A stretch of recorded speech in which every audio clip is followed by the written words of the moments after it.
Hey guys, what's up? I know I haven't done these in a while. Again, life has, been a pain. But then again, some of you guys already know that from the PMs I've been receiving. I can tell you guys already know that. So I'm sure you guys understand why I haven't done anything in a while and why this isn't even a video. It's just a recording. Sorry.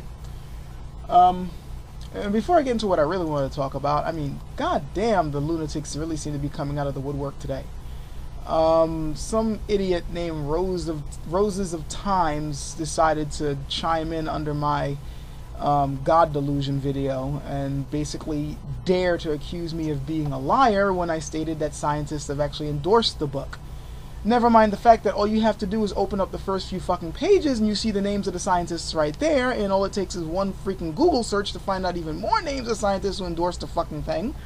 But there you go. And that person then claimed, you can see it under the video, they claim that no, all of academia apparently considers this one of the worst books ever written, yet you see people in academia endorsing the book.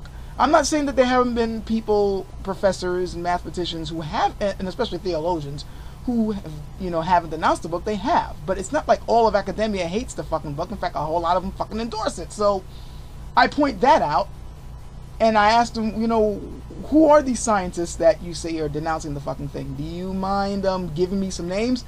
Person never named anyone, and I called them out on that. Then they came back with names and stated that these are the scientists and there are many, many more. And the people, of all the people he listed, only one of them was a fucking scientist. The other was a theologian and a pastor. And then another was a mathematician. Mathematician's close, but no cigar. Not a scientist. And besides, when I looked at a person's background, they're also known for having theologian ties. So of course they'd have a problem with the fucking book. So I call them out on that too. And then that's when they block me and have the audacity to put on my channel that they're blocking me for being a liar when I prove that not only was I the one who wasn't lying, but they're the ones who were making shit up. And then they block me and try to act self-righteous and put up on my goddamn comment on my channel page that, oh, I blocked you because I can't stand liars. Fuck you. You're the one who was lying. You couldn't back up shit.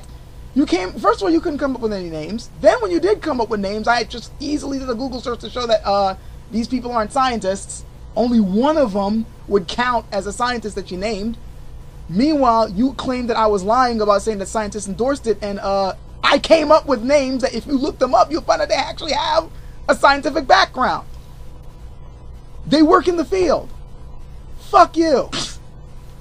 I really hate people like this. It's obvious that it's obvious that this person has an agenda. So if you're listening, fuck yourself twice with a freaking long piece of stone and then break it off and beat you in the head with the rest of it. I can't stand people who are going to be accusing me of shit that they're doing.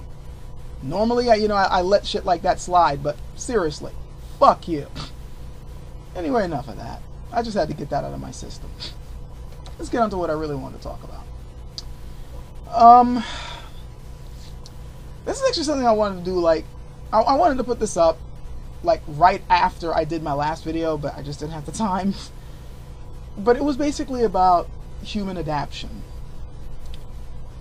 And, the fact that it's one of our biggest strengths, but it's also one of our biggest weaknesses.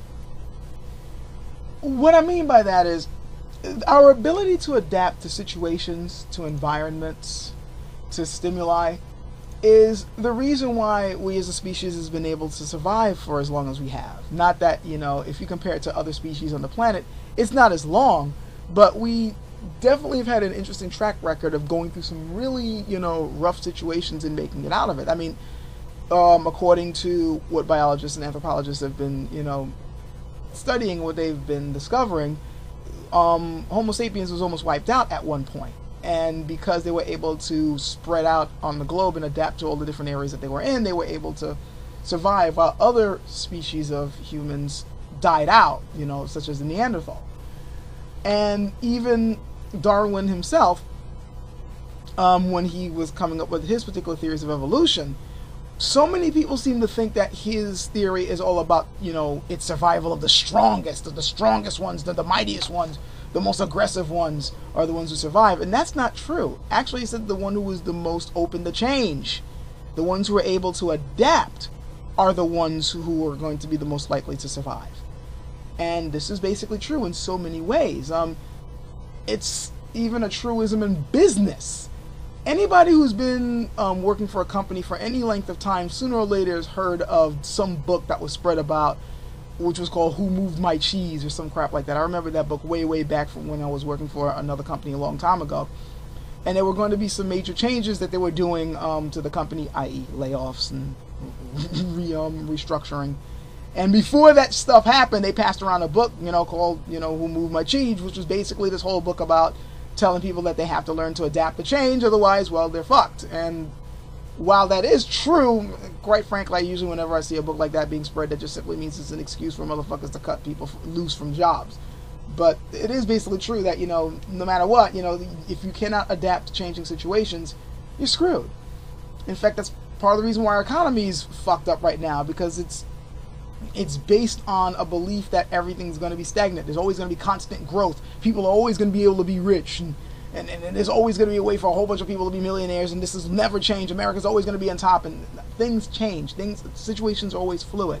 If you can't adapt, you die. And the human species as a whole, because I know there are certain individuals who just refuse to change, conservatives, but as a whole, the human species has been able to adapt.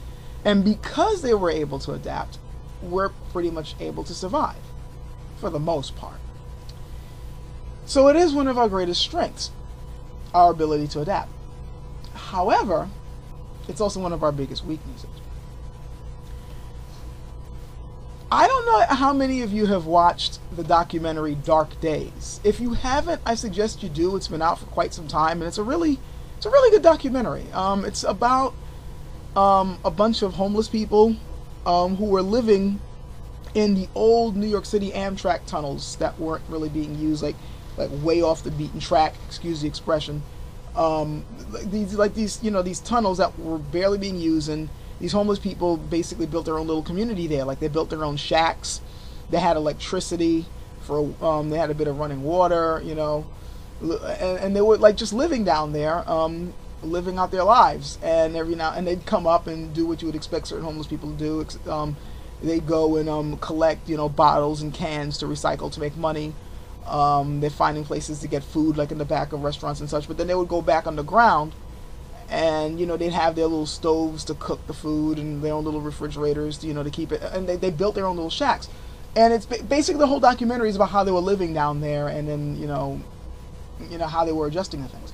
But the reason why I bring that particular documentary up is because of a statement that a guy said in there, which, I mean, I've known this for some time, but it was refreshing hearing this guy say it when he was talking about being down there. He said in the beginning he was scared to be down there, because it's like it's dark. You don't know, what could get you down there. But he says later on, he thought that he'd only stay there for he said, I'll probably just camp here for 2 weeks. It's a little place for me to get my bearings before I, have to get up and move around the city. But he got really comfortable down there, because it's like, he's got his own little spot. It's almost like, it is a home in a sense. He was able to build his own little shack and have his furniture there and be able to keep his belongings there like anybody would do with their apartment or their house. And he said, it's really interesting what the human mind can adapt to, what the human mind can get adjusted to. Because, let's be honest, they were living in a really dark, dank, damp, possibly disease-infested place. It's down below in the tunnels. You got rats running around there, with the constant water. Who knows what bacteria was coming up? There's probably people suffering from tuberculosis down there. You don't know. I mean, they were making, the best they could of their situation. I mean, it was better than, being homeless and being above ground, where you got no shelter and such. But, living down in the tunnels is not exactly a desirable, situation for many people. And yet these people were able to do it. They were able to adapt to that situation, even though it was less than ideal for many people. I'm pretty sure a lot of you guys, some of you guys are probably romanticizing this particular thought. Some of you think, that sounds kind of cool, especially since they weren't even paying for the water and electricity that they were using. But on the other hand, to be in that type of situation where you're living underground and you got to come up to the city and, hustle and scrap around and sell, junk that people throw away and find food in the backs of dumpsters in the restaurants to make ends meet. That's not, that's not also, it's not exactly an ideal situation. And yet they were able to adapt to that. That became their life. They became accustomed to it. And the reason why they were able to get accustomed to it is, again, because of our ability to adapt. That's our biggest strength. But it's also what kept them in that situation. The ability to adapt and conform to that particular situation and find a way to exploit it. This is just one example.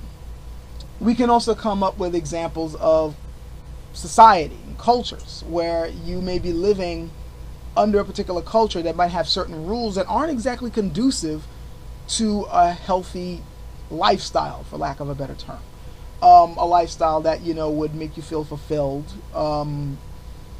make you feel, at peace, happy, comfortable. We're living in a society right now in Western civilization where many of us are stressed out all the time. We're not eating healthy. We're not socializing in a way that is meaningful much of the time. And it's breaking us down. Many of us are having nervous breakdowns. Some of us are getting way too stressed out. Our nerves are shot. We're always tired because we always have to get up to pull off a 9 to 5, or these days with the bad economy, possibly a 9 to 7. You're barely making ends meet. You're constantly worrying about if you're able to meet your bills. You're rushing home, get a little bit of sleep, eat some crappy food, rush back to. This is not really conducive to living a healthy life. You barely even have time for yourself, and then you're running around for other people. But we're accustomed to it. We're used to that. We've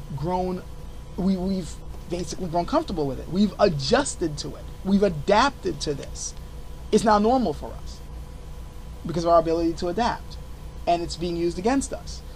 Belief systems, we adapt to those, whether those belief systems are valid or not. Ideologies, whether they are valid or not, we will adapt to them because, well, everyone else is endorsing it, and that's the culture, that's the norm, so you will adapt to that, whether it works for you or not. People in abusive relationships, they've adapted to it. It's what they know, which is why it's very hard for them to walk away from those particular situations. And even if they walk away from that particular relationship, they'll many times find themselves in a similar relationship with someone else later on because that's what they're used to. That's what they've adapted to.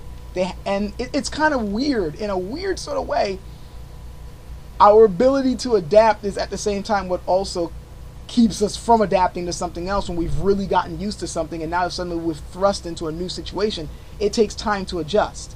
And it takes, we have to work at it many times, especially when we're trying to adapt to something that we may not like or appreciate at that particular period of time. I'm finding this also something this is really an interesting thing to me when it comes to cultures and societies. How certain societies may be set up in a way that's not exactly beneficial to us. Let's be honest, this is what we're seeing right now. This is why we're seeing protests all around the world. No matter where you happen to stand on a so-called political or ideological divide, or whether you happen to have a strong faith in a deity or not, it doesn't really matter. No matter where you happen to stand on that, there's a lot of unrest going on right now. And at the same time, we're not willing to give up certain belief structures that we've had because we've adapted to them, whether they're good for us or not. And this is what I mean by our ability to adapt. Not only is our greatest strength, but it's also one of our greatest weaknesses. We many times adapt to things that are harmful for us. And it's tough to try to find out which is beneficial and which isn't. It can be really, really tough because at the time you may think it's beneficial, or you might be, trying to reason it out, or trying to, say that, well, not everything is perfect. You got to take the good with the bad. But sometimes it's all bad and you don't realize it, and the little bit of good you find just isn't worth it. And it's going to take a lot of self-reflection and a lot of self-examination, as well as examination of the situation around you, to be able to, decide whether the situation you're in is worth it or not. If you've been adapting to something which is slowly breaking you down and possibly even killing you, or setting you up to be taken out. I'm not too sure if I'm getting my point across, as well as I'd like, but that's basically something that's occurred to me for some time. Our ability to adapt basically being used against us in many ways. And you can be sure that, throughout history, people who have been ruling over others and people who have been in charge, the ones who aren't benevolent, have definitely used this to their gain, basically getting people accustomed to a situation that doesn't work for them. Hell, we can take some really easy examples in present times. Look at North Korea. They're definitely not living in an ideal situation, and yet that's what they're accustomed to. That's the world they know. Whether they like it or not, that's what they're used to. There's their own little cocoon that's life for them. That's normal. They've adjusted to it. Women in really repressive societies that basically treat them like inferior people, or basically decide almost every single last aspect of their destinies. The women there, that's what they're used to. Many of them will fight you if you try to change their lifestyle. Again, their ability to adapt is working against them. So that's just something that, I just want to kind of bring just for discussion on that, and just for people to think about. This kind of weird little dichotomy we have, where on one hand our ability to adapt should be, we should appreciate it and should learn to adapt to different situations, but at the same time we have to make sure that it isn't exactly leading us into a trap as well, because that could easily happen. Anyway, that's about it. Catch you guys later.